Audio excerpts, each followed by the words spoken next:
કેટલા જણે ટીવી કે સોશિયલ મીડિયા જોવાનો ટાઈમ નક્કી કર્યો છે આટલા બેઠેલામાંથી? એ નક્કી કરીને મને કહે, કોઈ આંગળી ઊંચી કરીને બતાવી શકે કે ભાઈ હા મેં 1 કલાક 2 કલાક અડધો કલાકનો ટાઈમ નક્કી કર્યો છે એવું?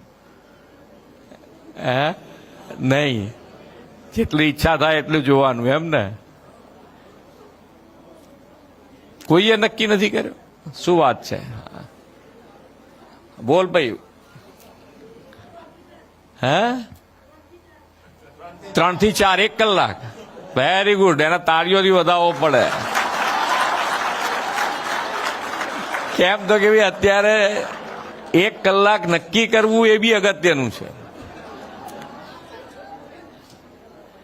નહીતર તો શું છે કે પછી અંદર અંદર કદાચ ચર્ચા એ લોકો કરે, તું ગપ્પા મારે છે ને બધું બરોબર છે.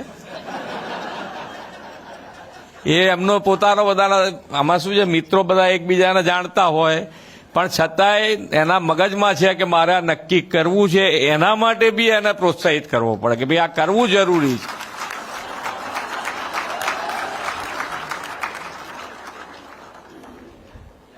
કારણ કે અત્યારે નક્કી ખરેખર આ એવી વસ્તુ છે કે જેમાં તમે પરોવાઈ જાઓ તો તમને ખબર જ ના પડે કેટલો ટાઈમ ગયો. અમારા બધામાંથી પૂછો તો એમને ખબર ના પડે. સોશિયલ મીડિયા ચાલુ કર્યું એક વખત તો કેટલો ટાઈમ થયો ને કેટલી રોટલી ખાઈ ગયા એ ખબર ના પડે જો ખાતા ખાતા જોતા હોય તો. સામેથી બૂમ આવે કે હવે બહુ થયું, પતી ગયું છે એમ. એટલે આની અંદર વિદ્યાર્થીઓ ખાસ નક્કી કરવું જોઈએ કે ભાઈ આ વારે ઘડીએ કહેવાનું મારું એટલો જ તાત્પર્ય છે કે એની અંદર ટાઈમ તમારો અત્યારે એની અંદર તમારે જરૂર નથી.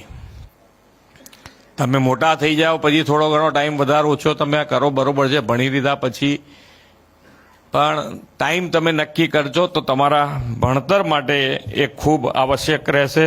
ઘરની વીજળી સ્વયં બનાવવા આજે સે સોલારનો સંપર્ક કરો.